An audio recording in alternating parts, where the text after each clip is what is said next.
शिरोमणि गुरु रविदास जी महाराज की बोलिए। संत शिरोमणि गुरु रविदास जी महाराज की। जितने महान हमारे संत और महापुरुष हैं उतनी तेज से आवाज नहीं आ रही है।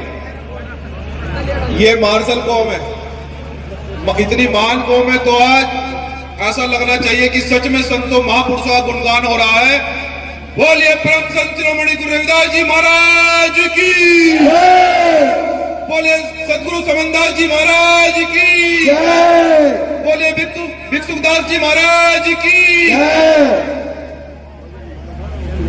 बाबा साहब डॉक्टर अंबेडकर जी को कोटि कोटि नमन करते हुए, मान्यवर साहब काशीराम जी को भी कोटि कोटि नमन करते हुए, मुझे जो संतों महापुरुषों का आदेश हुआ है मैं निश्चित रूप से उस आदेश का पालन करूंगा।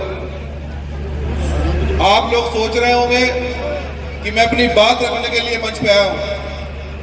नहीं, मैं अपनी बात मंच पर रखने के लिए नहीं आया हूं।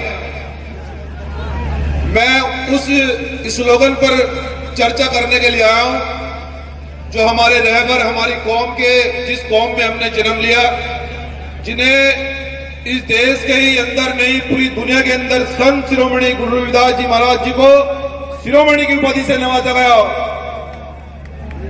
मैं इस स्लोगन पर चर्चा करने के लिए आया और एक सवाल करने के लिए आया, और मैं यहां इसलिए बैठा था, मुझे नहीं बोलना चाहिए क्योंकि बहुत सारे संत बैठे हैं, ये सच है,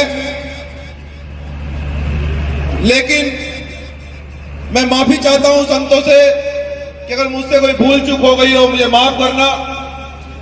मैं इसलिए मंच पे आया हूं कि दिल में पीड़ा, हम उस कौम से आते हैं जिन संतों महापुरुषों ने पूरी उम्र हमारे लिए संघर्ष किया। गुरु रविदास जी ने 650 साल पहले जो इस क्रांति की अलख जगाई, गुरु रविदास जी ने जो समता समानता बंधुता का पाठ पढ़ाया, 650 साल पहले गुरु रविदास जी ने कहा कि ऐसा चाहूं राज में जहां मिले सभी को और छोट बड़े सब समान बसे, गुरु रविदास रहे प्रसन्न।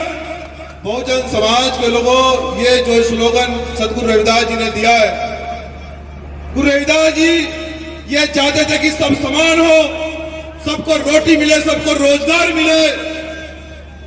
तो बहुजन समाज के लोगों, ये मेरा सवाल आपसे है कि आज भी जिन संतों महापुरुषों ने ये स्लोगन लिखा, ये श्लोक जिन संतों महापुरुषों ने लिखा, उन्हीं समाज के साथ में आज भी अत्याचार क्यों होता है?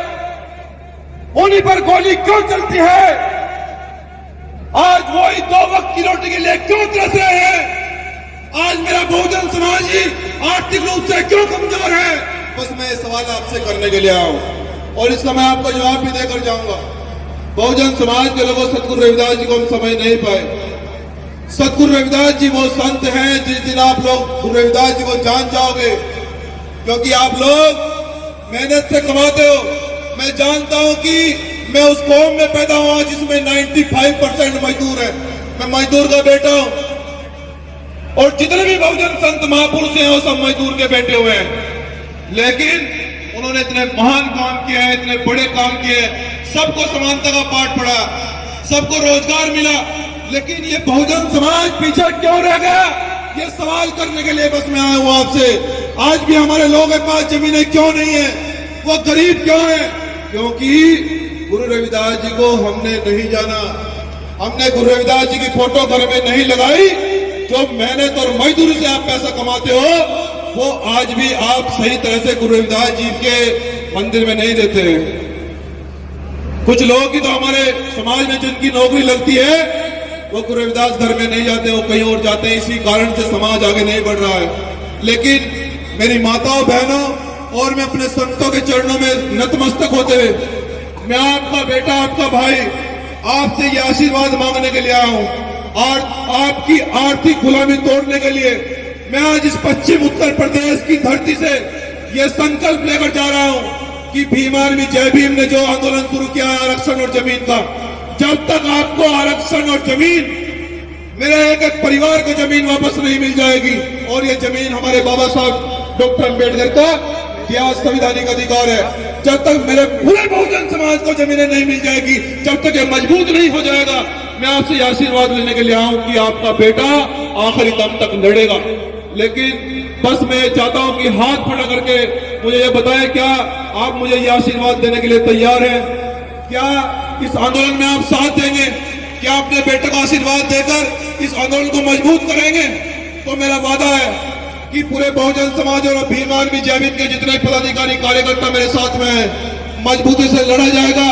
और मैं फिर से ये संकल्प लेकर जा रहा हूं कि बहुजन समाज के लोगों, जब तक तुम्हारी आर्थिक गुलामी की बेड़ियां नहीं तोड़ देते, जब तक ये तुम्हारी गरीबी भी दूर नहीं कर देते, ना मनजीत सिंह नौटियाल चुप रहेगा और ना भीम आर्मी। जय गुरु रविदास, जय भीम, जय संविधान।